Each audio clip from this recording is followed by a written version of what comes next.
Hi friends, welcome to my channel. AP ప్రభుత్వం పింఛన్లను verification చేస్తున్న సంగతి అందరికీ తెలిసిందే. ముఖ్యంగా ఆరోగ్యం, దివ్యాంగుల కేటగిరీలో తనిఖీ అయితే చేస్తున్నారు. అర్హత లేని వారిపై వేటు తప్పదనేసి అయితే అంటున్నారు. ఈ సర్వేకి సీఎం చంద్రబాబు నాయుడు గారు మార్చి 15 వరకు అయితే గడువు ఇచ్చారండి. మరి ఆ వివరాలు ఈ వీడియోలో అయితే తెలుసుకుందాం. మీరు ఇంతవరకు నా ఛానల్ని సబ్స్క్రైబ్ చేసుకోకుండా ఉంటే దయచేసి సబ్స్క్రైబ్ చేయండి. దీనివల్ల నేను చేసే ప్రతి వీడియో యొక్క నోటిఫికేషన్ మీకైతే అందుతుంది. ఏపీ ప్రభుత్వ పథకాలకు సంబంధించిన ఏ సమాచారాన్ని మీరు మిస్ అవ్వకుండా ఉంటారు. లైక్ చేయండి, షేర్ చేయండి.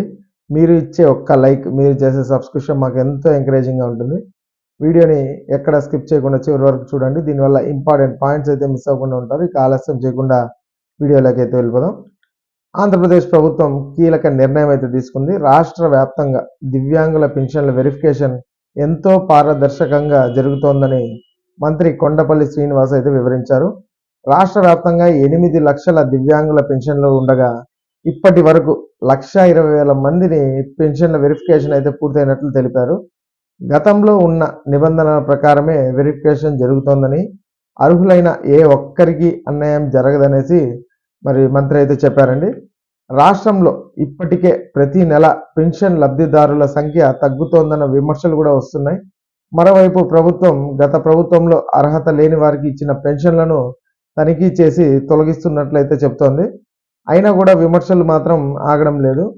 ఎంఎస్ఎంఈల సర్వేలో 50% పూర్తయిందని, మార్చి 15 కల్లా ఈ సర్వే పూర్తవుతుందని మంత్రి కొండపల్లి శ్రీనివాస్ అయితే తెలిపారండి.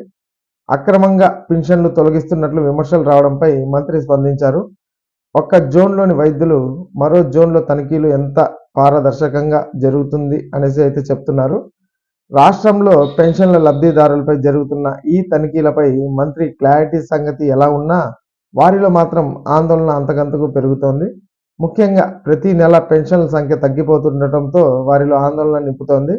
కానీ ప్రభుత్వం మాత్రం అనర్హులను మాత్రమే ఏరివేస్తున్నట్లయితే చెప్తోందండి. ఇక ఈ వీడియో నచ్చినట్లయితే ఒక లైక్ చేయండి, అలాగే మా ఛానల్ని సబ్స్క్రైబ్ చేసుకోండి. Thanks for watching.